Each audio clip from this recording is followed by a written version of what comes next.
السلام علیکم دوستو، سید مظہر اسلام آباد سے آپ سے مخاطب ہے۔ دوستو، آج کا موضوع ہے اردو زبان کا خوبصورت انداز۔ دوستو، میں نے حجام کی دکان پر لکھا ہوا دیکھا، ہم دل کا بوجھ تو نہیں لیکن سر کا بوجھ ضرور ہلکا کر سکتے ہیں۔ بجلی کی دکان پر لکھا تھا، دماغ کی بتی جلے نہ جلے ہمارا بلب ضرور جلے گا۔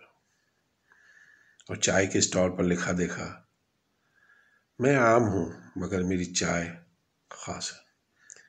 ابھی کچھ دن پہلے اسکول کے ایک بچے نے مجھ سے شکایت کی کہ انکل، میں نے اردو کے اتنے اچھے جملے بنائے لیکن ٹیچر نے مجھے فیل کر دیا۔ میں نے کہا، مجھے بتاؤ تم نے کیسے جملے بنائے تھے؟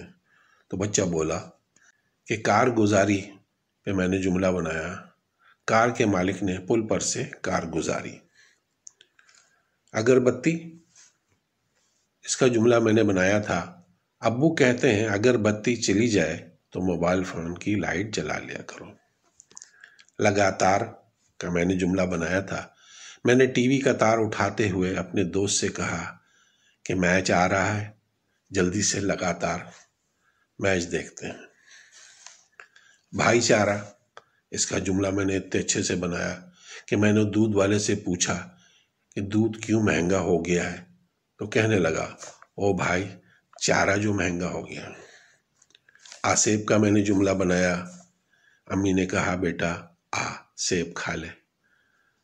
دستک، میں نے جملہ بنایا، مجھے دستک گنتی یاد ہے۔ اتفاق پہ میں نے اتنا اچھا جملہ بنایا کہ میں اتفاق سے اپنی سالگرہ والے دن پیدا ہوا۔ تو میں نے بچے سے کہا، بیٹا تو بڑا ہو کے ضرور کچھ بڑا ہی کرے گا۔ بہت شکریہ میرے دوستوں، السلام علیکم ورحمۃ اللہ وبرکاتہ۔